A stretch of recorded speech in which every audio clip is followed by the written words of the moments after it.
दरवर्षीप्रमाणे याही वर्षी कल्याणपूर्व येथे सार्वजनिक शिवजयंती उत्सव आयोजन करण्यात आले होते. कल्याणपूर्व येथे ह्या उत्सवाचे मोठ्या प्रमाणामध्ये भव्य दिव्य असे रॅली काढण्यात येते. सर्वपक्षीय या ठिकाणी लोकांचा सहभाग असतो.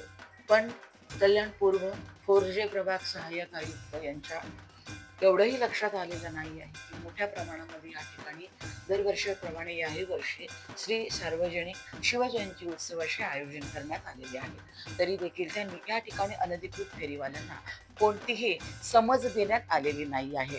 बिनधास्तपणे रस्त्याच्या दुतर्फा मोठ्या प्रमाणामध्ये या ठिकाणी फेरीवाल्यांनी आपले बस्तान मांडलेले आपल्याला खुलेआम दिसत आहे. यामुळे या ठिकाणी जी रॅली निघत होती त्याला मोठा सामना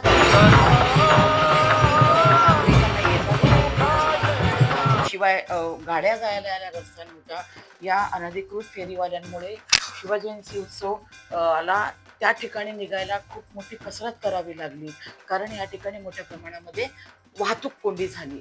शिवाय वाहतूक पोलीस विभागानेही या ठिकाणी दक्षता न घेता मोठ्या प्रमाणामध्ये रस्त्याच्या दुतर्फा 2 चाकी वाहनं आपल्याला पाहायला मिळत आहेत.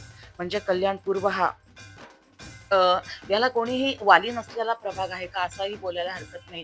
त्या ठिकाणी कल्याणपूर्वचे आमदार, नवनिर्वाचित लोकप्रतिनिधी, महापालिकेतील अधिकारी, पोलीस अधिकारी देखील मोठ्या संख्येने उत्सवामध्ये सहभाग झाले होते. पण ही गोष्ट कोणाच्या निदर्शनास का आली नाही असा सवाल सर्वसामान्य पायी चालणारे, कर भरणारे नागरिक विचारत होते. आपण बघू शकता मोठ्या प्रमाणामध्ये बिनधास्तपणे अनधिकृत फेरीवाल्यांनी आपले बस्तान मांडलेले आहे व सार्वजनिक श्री शिवजयंती उत्सवाला मोठ्या प्रमाणामध्ये या ठिकाणी संकटाला म्हणजेच मोठ्या प्रमाणामध्ये वाहतूक कोंडीला समस्याला सामोरे जात ही उत्सव पार पडले.